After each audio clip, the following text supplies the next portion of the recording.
இறை வார்த்தை மத்தேயு நற்செய்தி பிரிவு 23 இறை சொற்றொடர்கள் 1 முதல் 2 முடிய.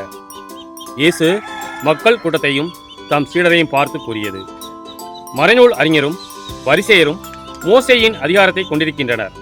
ஆகவே அவர்கள் என்னென்ன செய்யும்படி உங்களிடம் கூறுகிறார்களோ அவற்றையெல்லாம் கடைபிடித்து நடந்து வாருங்கள். ஆனால் அவர்கள் செய்வது போல நீங்கள் செய்யாதீர்கள். ஏனெனில் அவர்கள் சொல்வார்கள், செயலில் காட்ட மாட்டார்கள். சுமத்தற்கரிய வலுவான சுமைகளை கட்டி மக்களின் தோளில் அவர்கள் வைக்கிறார்கள். ஆனால் அவர்கள் தங்கள் விரலால் தொட்டு அசைக்கக்கூட முன்வர மாட்டார்கள். தாங்கள் செய்வதெல்லாம் மக்கள் பார்க்க வேண்டும் என்றே அவர்கள் செய்கிறார்கள். தங்கள் மறைநூல் வாசக பட்டைகளை அகலமாக்குகிறார்கள். அங்கியின் குஞ்சங்களை பெரிதாக்குகிறார்கள். விருந்துகளில் முதன்மையான இடங்களையும் தொழுகை கூடங்களில் முதன்மையான இருக்கைகளையும் விரும்புகின்றார்கள்.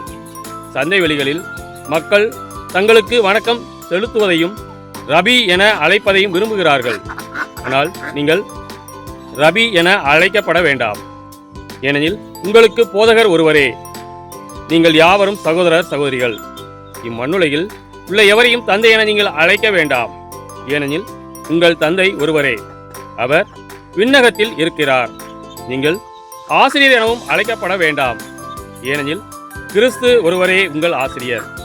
உங்களுள் பெரியவர் உங்களுக்கு தொண்டராக இருக்க வேண்டும். தம்மைத்தாமே உயர்த்துகிறவர் எவரும் தாழ்த்த பெறுவர். தம்மைத்தாமே தாழ்த்துகிறவர் எவரும் உயர்த்த பெறுவர். கிறிஸ்துவின் நற்செய்தி.